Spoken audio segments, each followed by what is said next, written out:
And here we go, my friends. So the question is, how do we approach shippers in the right way? And how do we truly develop a solid relationship with drivers? How do we look out for the ones that are on the front lines for everything we do in a day? Today on The Logistics Life.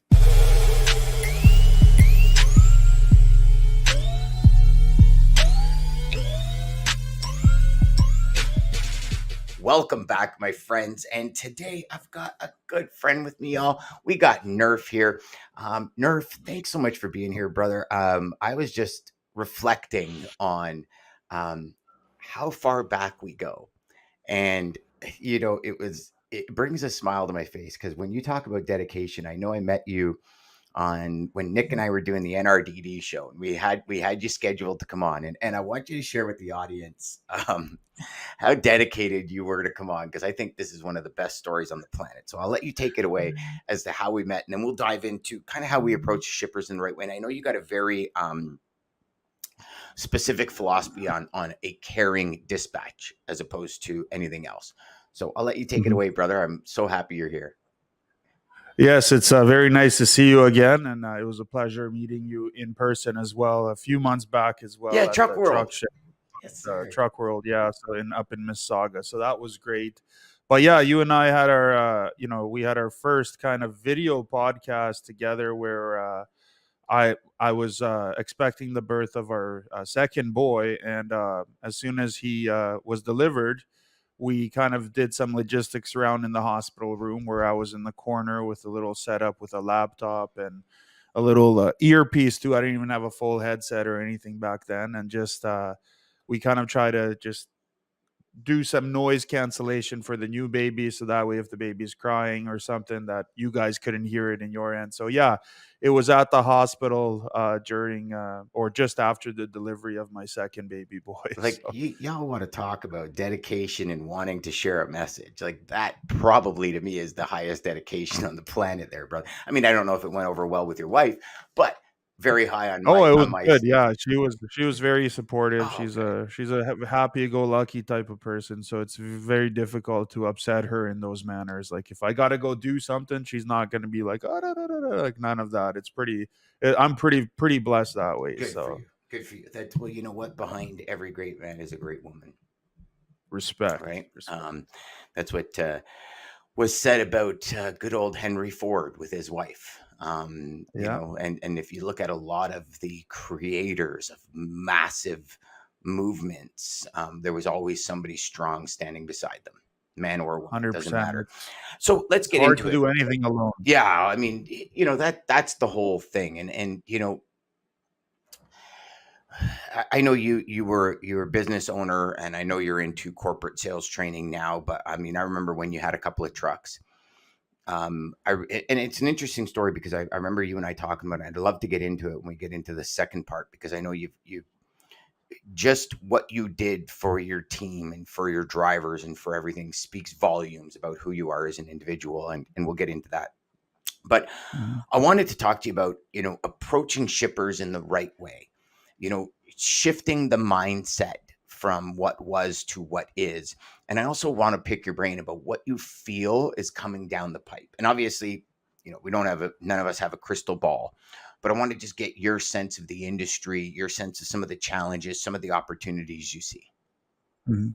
Yeah. So first of all, 2024, 2023 also has been really rough in a lot of trucking companies, brokerages, people firing drivers, laying off staff, whether it's brokerages as big as, put a name there, the 3-letter brokerages out there. Whoever it is, people are laying people off. The business is cutthroat. That I get that. I understand that. But it doesn't have to be that way, especially on a more micro level where we're dealing with local shippers, our local drivers, our local companies. So for me personally, how I like to approach it is, we don't got to take the route of the traditional salesperson where it's just hurry up, buy, I'm the best, nobody's better, buy once. If you don't buy again, I don't care about you. We don't have to take that approach. We don't have to take that approach with our drivers too, where we're just hiring and firing and the turnover is like 98%. We don't have to do that. the approach we should be considering, at least, or applying, if not the whole psychology behind it, but at least parts of it, would be the consultative selling approach, the consultative business owner approach. This is an approach that I like to take, and it's essentially where you're a trusted advisor, you're a trusted partner trying to find a solution to a problem, rather than just being the traditional, for lack of a better term, annoying salesperson where you're just pitch slapping, throwing everything at the wall and seeing what sticks, and you don't really care who you hurt along the process or what kind of damage you caused, because your customer service wasn't at its highest level. Your quality of customer service wasn't at its highest level. And that's a problem we're seeing in this industry today, where people are just very cutthroat. There's a lot of, I don't care who I hurt along the process, rather than hitting the brakes. They're there for a reason and saying, you know what, let me just lean forward and say, hey, Mr. Dan Deigan shipper, can you please explain to me, what are your pain points? I'm genuinely curious. I want to see if there is a fit. Okay, maybe what your thing that you need is, I don't have, but I will direct you in the right way. In the process, I have gained credibility. I have gained the trust. I've kept that door open. And now in the process, if you didn't choose my solution the first time, that follow-up I do is going to be a lot easier for me. Okay, I'm not going to just tell you once and leave you alone and never talk to you again. No, I will come back. Follow-up is one of the keys to success in this industry. Sometimes it takes 8 times to talk to a shipper before they give you a yes, or more, even more for some old school shippers, so to speak. So yeah, that would be my take on that. You know, it's interesting you brought up the communication points and the touch points, if you will. One thing I started adopting probably 8-9 months ago was, I do not reply to somebody until they've connected with me 5 times. And I know some people are like, come on, Dan, you're in sales. You know, how does that feel? And here's the way I look at it, and I'd love your opinion on this.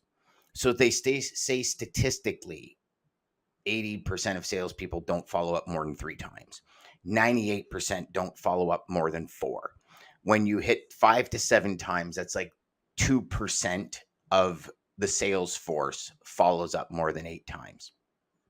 And to me, I started looking at things, Nurf, and saying, if I'm going to deal with somebody, I want to deal with the best. And what do the best do? Like, you look at, like, perfect example is Ryan Serhant, right? I don't know if you know of Ryan Serhant, you know, New York, $1 million New York listings, and now new Netflix series called Owning Manhattan, right? Well, I watched Owning Manhattan. I really liked his style. So I started watching some of his YouTube videos, and he is like the follow-up king, because he said, like, the thing is, it's never no. It's just not now. And especially in real estate, right? He goes, so I'll follow up. He goes, but the one thing is, I don't just follow up saying, hey, I'm circling back. He goes, I try and add value to every follow-up. But he's been coined as like he's went through his follow-up process, and I was blown away at how much this man follows up. And then you start looking at it.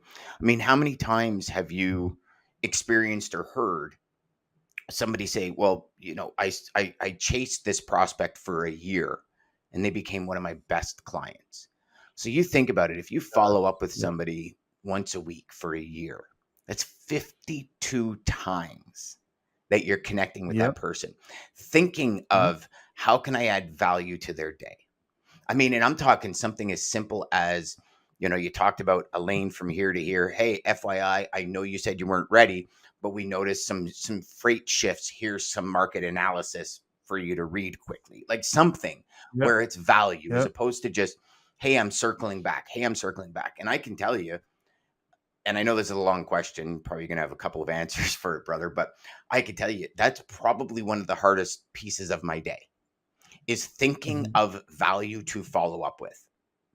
What are your thoughts on that? And maybe how can you share with the audience, if you do that, how do you start thinking through how to add value on a follow-up? Yeah, so that's a great question. So you're right. You have to look to add value. If you're just reaching out and following up with somebody 5 times, 6 times, 7 times, and it's just for the sake of checking in, you're not adding that value. That's going to go by the wayside. It's kind of like in one ear and out the other. There's nothing there. You're not planting a seed.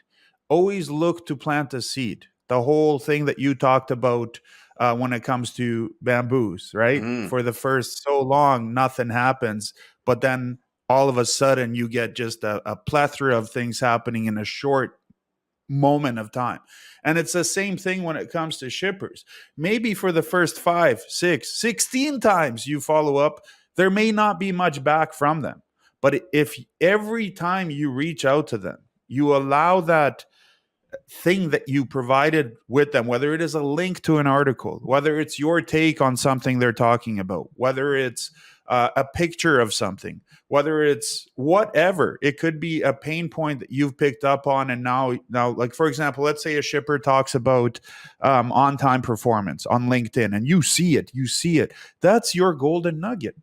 There you have it. They're telling you what one of their biggest pet peeves are: a no-show of a carrier, a broker that's not communicating, whatever it may be, whatever that pain point may be. And now you can hit on that point genuinely, because it's like having a conversation, albeit technologically it's delayed conversations because you're seeing the post and now you got to go and hit the reply button and come up with something that's actually genuinely inciting curiosity in the shipper as well, right? So leaving something for somebody to ponder on will give you better results back in the long run. This is a marathon. It is not a sprint.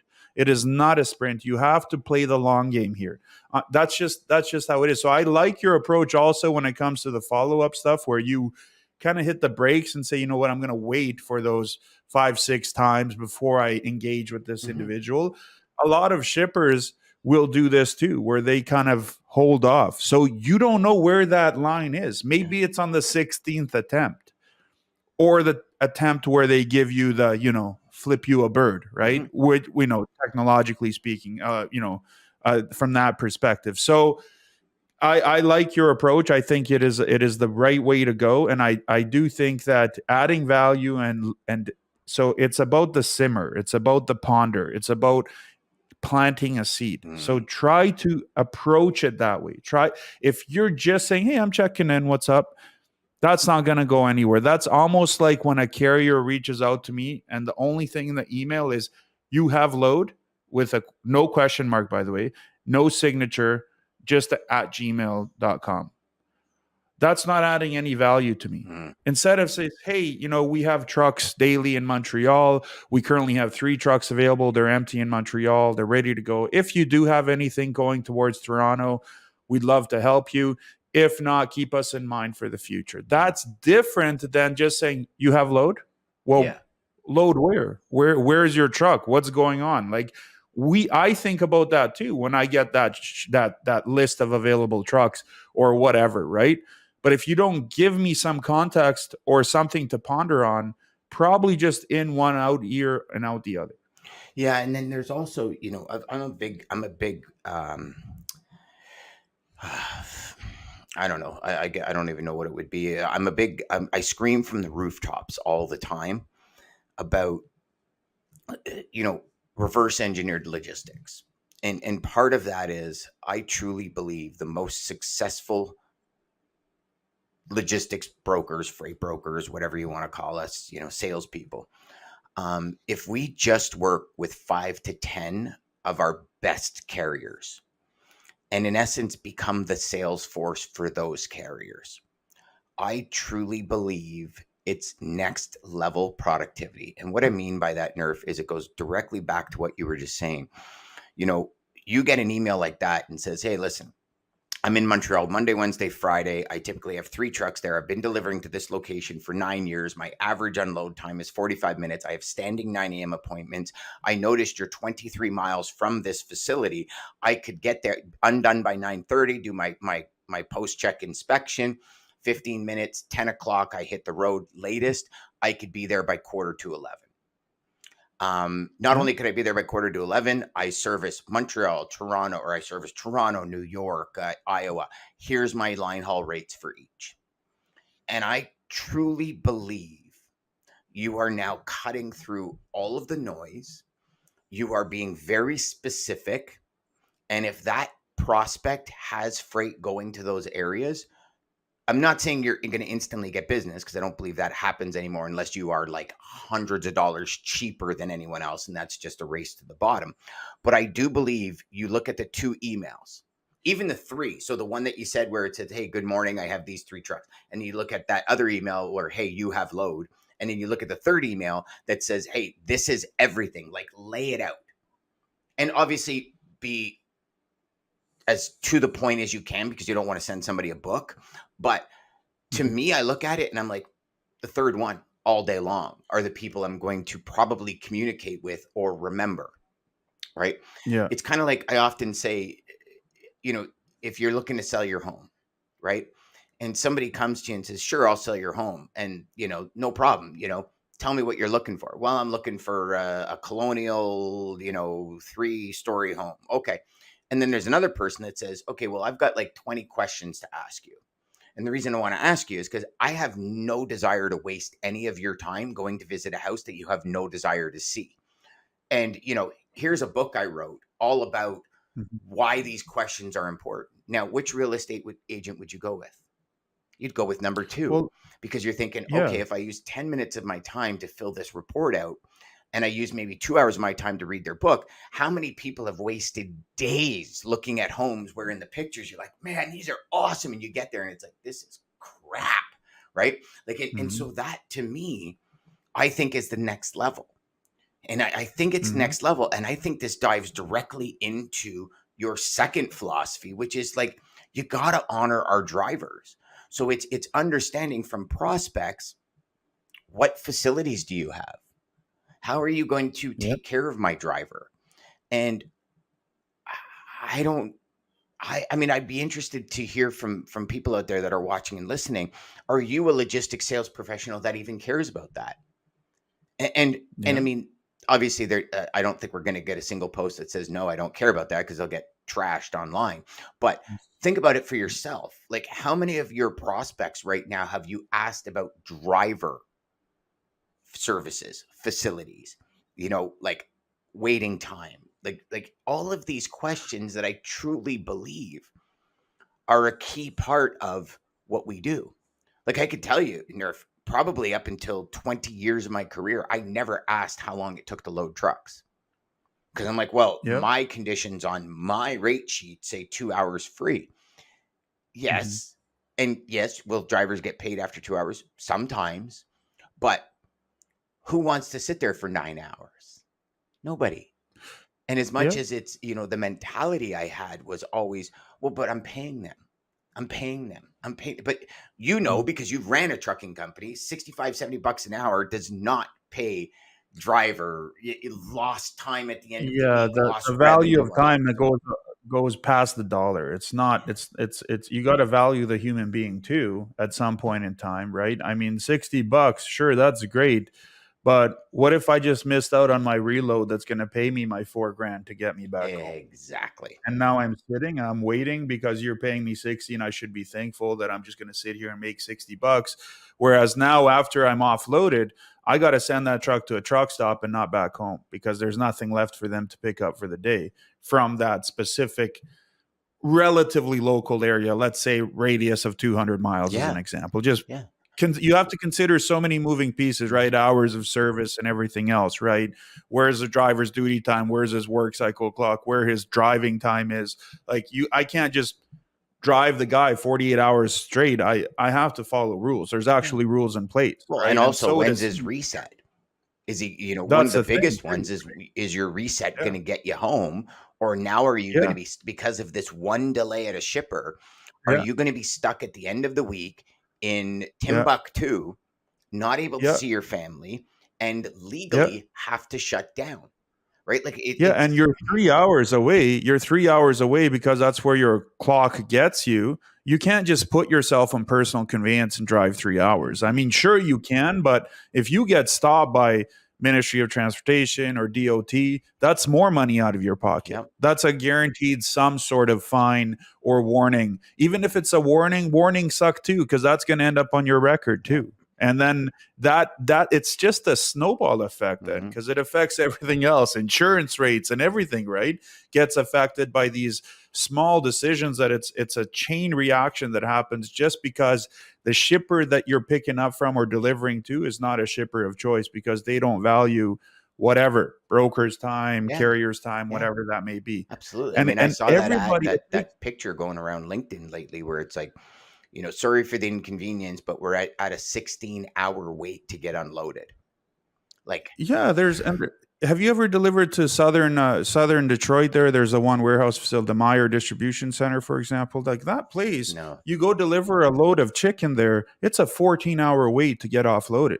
that's crazy. And there's people literally sitting, like throwing gum out of their mouth, like on the sidewalk, like playing games, forklift drivers, instead of just going at it, getting these guys in and out, just getting that, then you have more time to throw more gum out if you get these guys but there's that mentality doesn't exist, right? If a driver comes to me, he's like, please, man, please get me offloaded. I have 15 minutes or I have an hour to get to my next pickup. I'm going to do everything. If I'm that forklift guy, I'm going to do everything in my power to get this guy out of here. And that's it. Then if I want to, walk around the warehouse for the rest of the day, that's up to me. Mm-hmm. But this mentality, like, it's, even if we just get a percentage of this type of, veracity, this type of like, let's go into people, we're going to have a better supply chain. I believe that wholeheartedly. I mean, I remember when, during the pandemic, Dean and I were talking, and we were actually looking at dwell times at shippers, because everybody was like, oh, there's a huge, there's so many fewer carriers, and it's a, major capacity crunch. And we actually identified, and I forget it was a large carrier in the US, where Dean got the information. I totally forget the name now, but it came to be that dwell times had almost tripled. And so it wasn't necessarily capacity, it was dwell times at shippers and waiting times, which hurt capacity in the overall market. Because, Yeah. I remember talking to FedEx one day during the pandemic, and this woman explained it in a way where I was like, wow, that actually makes a ton of sense.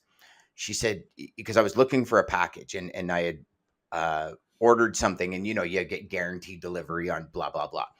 And I remember calling her saying, okay, well, I'm seeing this package for 4 days has been in Kitchener. And she said, yeah. She said, the problem is this, you have people 4, 5, 10, 500, 300, 1,000 times the amount of online sales because nobody can go to stores. She goes, then you mix that with the ability that we're half staffed because we all have to be 6 feet apart. And she went into all of these, and she goes, and what does that add up to? Trailers never getting unloaded for days, and we can't keep up to the volume.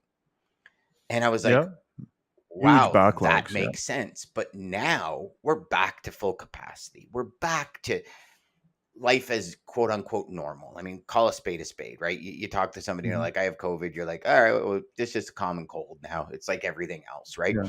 And like, so to me, I look at it and I say, okay, during the pandemic, it was all about, oh, we honor you, frontline workers and truck drivers and all this. And it's how quick we forget that these individuals in the vehicle, let's take the dispatchers out of the equation. Let's take the salespeople out of the equation. Let's take operations people at brokerages out of the equation. The drivers are the ones that keep food on our table, keep our lights on, keep everything. Because if we didn't have trucking, in 2 weeks, we'd have no fresh water. In literally 3 weeks, most of our infrastructure would break down because we can't repair it, right? Like, these are all pieces of the puzzle that not very many people think of, because they're thinking of, how am I going to make commission on this load? When the driver delivers, it's not my problem anymore. And it's a pandemic inside our industry. Now, don't get me wrong. I know there's some of you out there that are saying right now, I don't work like that. I believe that because you don't, I don't. Most of the people I associate with and talk to don't work like that, but there still is a ton of people that do. Right? Yeah. Call a spade a spade. Yep. Mm-hmm. Yeah, no, absolutely. And I was actually reading something on LinkedIn. There was one of the drivers. He said he called a broker, and the broker says, yeah, what do you want? And the guy says, well, like I'm interested in this load you have posted from so and so going to where it was going to Texas, I think. And the guy says to him, well, and so yeah, let me just see what's going on here, and then hangs up on the guy. Really? Like that's not just doesn't there's no and the guy calls back and the guy says load is covered and just hangs back up on him. Right? There's these little small things is what's going to set the mentality of how brokers or how carriers feel towards brokers or how shippers feel towards brokers or vice versa, whatever that dynamic is. Mhm. So yeah, I mean there's a lot to we're a long ways from perfection. Yeah. And you're right. It's almost like a pandemic within the actual industry Mhm. itself, right? Mhm. Of whatever those pain points are. So Absolutely. And I think now is the best time ever to build relationships with your suppliers. yeah. Like think about it, right? And it's the typical paradigm that we face over and over. And I'm sure there's a similar paradigm on a different level in other industries. I mean, I've since I've been 17, I've been in logistics. So I'm kind of biased to the industry, brother. You know what I mean? Yeah. But I look at it and I say, during the pandemic, anybody that was trying to build a relationship, you're going to have the immediate reply from carriers saying, "Oh, now you want a relationship." But Yeah. and Yeah. and again, even if you were authentic, there's been so many tarnishings of brokers doing this. Some people just are negatively impacted by it, right? If that makes sense. So it's now I think there's a great opportunity because now I believe wholeheartedly. I mean, we're seeing imports come in, 16, 17% higher than they were year over year last year. Things are Yep. starting to move. If you speak to people, I mean, I'm speaking to a lot of people daily and they're like, I'm feeling like things are getting busier now. Like things are starting to pick up. I mean, it wasn't just a switch like it was with the pandemic, but things are starting to pick up. And so now is I believe when people should be adopting a cost plus, a full visibility, a reverse engineered logistics, a hey guys, we're going to take 5 of our salespeople in this brokerage and we're going to be your sales force to help you grow. What are Yeah. your goals? What are your KPIs? What are your mandates? Where do you, Mr. Supplier, Mrs. Supplier, want to be in 5 years? Why don't we Yeah. work Yeah. together? You don't want to hire a sales team because most salespeople are really a pain in the ass to deal with. I know you don't want to do that. We have the sales force. We could use a great carrier like you because you're a direct representation of the image, credibility, and brand we want to deliver to the market and deliver to our customers. It makes a great team. But Yeah. everybody's like, oh my God, how am I going to make an extra $50 or $100 on this load? And sorry, I apologize. Not everyone. It's generalizing. And I know there's not. What are your thoughts on that? And where do you see this going in the next little bit? So first off, I do think that there will be. I do believe there is already a better outlook moving forward in terms of we're gonna get out of this. Yeah, you know what? We in the last few months, I think we did bounce off of rock bottom, Yeah. and slowly but surely we'll get back to where it is. Just you and I, at least this is how I feel. We're not economists. We're not the ones pulling the strings for the entire economy. So Mm-hmm. we're not sure exactly when that quote unquote back to normal will be for at least the rates and the volumes.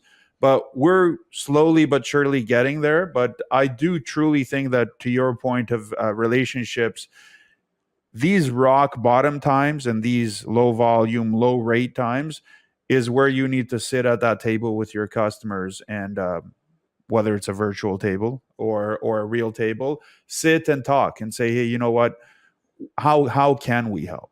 Mm-hmm. Where are you seeing your shortfalls, your shortcomings, where we can come in and actually the services we provide can actually be of benefit to you? It's no use for you as the shipper or me as the broker or as a carrier to sit here and sell fog in a jar, right? Mm-hmm. Like blur your vision and think that we can provide something for you that we actually can't. And in doing so are going to actually hurt your business further. We're not interested in that. How can we actually help? What are the issues you're having? Maybe it is just a lane. Maybe it's a more wider thing. Maybe it's just the port pickups, the drayage stuff you're having problems with. What is it? but we have to sit down and find out what these issues are together, because I'm wasting your time if I'm coming in there and guessing what your problems are. I have to hear it from you, and we have to establish some sort of, camaraderie, some sort of respect, some sort of back and forth where we're actually working together to resolve your problems, rather than me just going in there and saying, well, I know you have problems with full truckload and less than truckload and drayage, and we're the best at everything and nobody's better than us, and please buy from us. Even if it's just one time, it'll help us out, and we don't really know where it's going to go, but let's just try one load and that's it. And nobody's better than us, though. We're the best. No, don't go with Dan. I'm better than Dad. No, I'm just the best. Everybody else sucks. I don't like that approach. I don't like that traditional, old school, annoying salesperson approach to logistics in 2024. And I think most logistics companies, like most shippers at this point in time in the world, in our market, I think they see right through that. I really do. I hope so. They know one carrier is not the best at everything.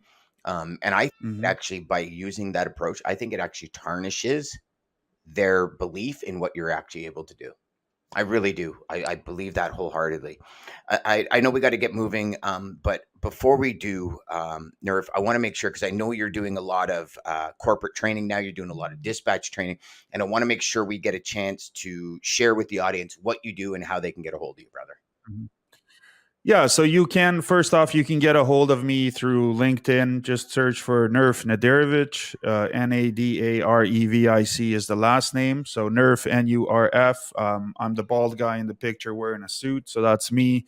Although I feel more comfortable this way in a shirt. Yes, me too. And in addition to that, what we do at Truckadium, which is the training company and the consulting company, what we do is on the dispatch side, that those courses that we have for dispatch, those are people that are looking to get in the industry to open up a trucking company. So it's good for owner operators, for job seekers, for students, for people that are looking to get into logistics, but also for us to set a solid foundation for them for a very comprehensive course. We pour our heart and soul into making sure that this course is exactly what you're bargaining for. It's exactly what you're looking for. And it is very, very detailed. And Kamal is my business partner. We have really put a lot of time and effort into making sure it is legitimate and the go-to place for dispatch training. When it comes to our freight brokerage course, we call it the advanced freight broker course because it is for people that have an understanding of logistics. So, for example, a trucking company that's looking to open up a brokerage arm, or just to give you a different perspective on logistics sales. So if you're an already existing freight broker agent looking for a different perspective, seeing how you can approach shippers in a different way, we would be a course for you. So we talk about how to find shippers, qualifying prospects, rate quotes, understanding spot rate versus contractual rates, shipper broker agreements, shipper broker contracts, carrier contracts, cold calling, cold emailing techniques, logistics sales, including how to add and digitize to your freight brokerage a digital approach, right? Rather than, so not to replace you as a broker, but to actually use digital technology available today, whether it's through AI, machine learning, blockchain technologies that are currently out there. We show you places you can go to help elevate your business to the next level. So, and the best part above all that is the fact that we're in your corner after the course too. So you actually connect with us even after the course. You talk to us. You connect through us on LinkedIn, emails, phone calls, private meetings on Google Meet or whatever, Zoom or whatever you want to use, where we actually help you resolve things that are happening in your business. And that's what we differentiate ourselves with. And it is a course I actually designed in full in terms of the actual content itself. Kamal and the Truckadium team did the editing stuff in terms of the visuals. But I put a lot of effort into making sure that it is something that I want to put my name on. It is something that I'd actually want to sell to the world, and they can actually use it for their benefit. So and like I said, reach out on LinkedIn. You can also find me on YouTube. My channel is Logistics Worlds with a Z at the end, or a Z for an American friends. So Logistics Worlds would be where you'd find me on YouTube, and it's a YouTube channel that has over 600 videos about logistics, sales, dispatching, owning a trucking company, owning a brokerage, the things I know how to do, things that I have. I did a calculation the other day with my friend Alex Bates, who I was on his podcast, and I did shout you out, by the way. So Oh, just thank you, as a brother. side note, and we were just talking about you as a He's human a good being, but man. I like Alex. essentially, yeah, I like that he's very, very honest, Yeah. and that's what I like. He tells you exactly what it's like. So I was just telling him the other day, based off of my 14-year career and based off the amount of hours on average that I've been working throughout my entire career, I have over 60,000 hours of experience in this industry. That's from literally sleeping on this office floor with a blanket, doing updates at 3 a.m. for my customers on loads that have to be in their systems updated, or else you get dinged for KPIs, to going out to shippers and figuring all that out. So they say you need 10,000 hours to become an expert at something. Well, whatever that's worth at 60,000 hours, I know that I've done it with my heart on my sleeves, and I've put everything I can into the industry, and I'm not stopping. I'm 35 and I want to be going until I'm about 63 and a half, hopefully, God willingly. We'll see how it all works out. But and last message before I let you just finish it off. My mom always used to say, have a house in every village. And that literally means not to go buy a house in every village. It means that put your best foot forward. Make sure that you are honest with people, integral, ethical in your approach, and keep doors open. And don't close doors with your behind, because you'll regret it in the long run, right? We're a close-knit community, logistics, word travels fast, so make sure you're doing things the right way. And for you brokers out there that have an established business, one of the biggest things that I want you guys to consider is treat your carriers with respect, and please, please, for the love of all things good, and please, please, please pay your carriers on time. Please do that, because cash flow is king in this industry, and people can't wait 90, 120 days to run a trucking operation. It's expensive to run trucks. And with that, thank you very much. And off to you here. Thank you.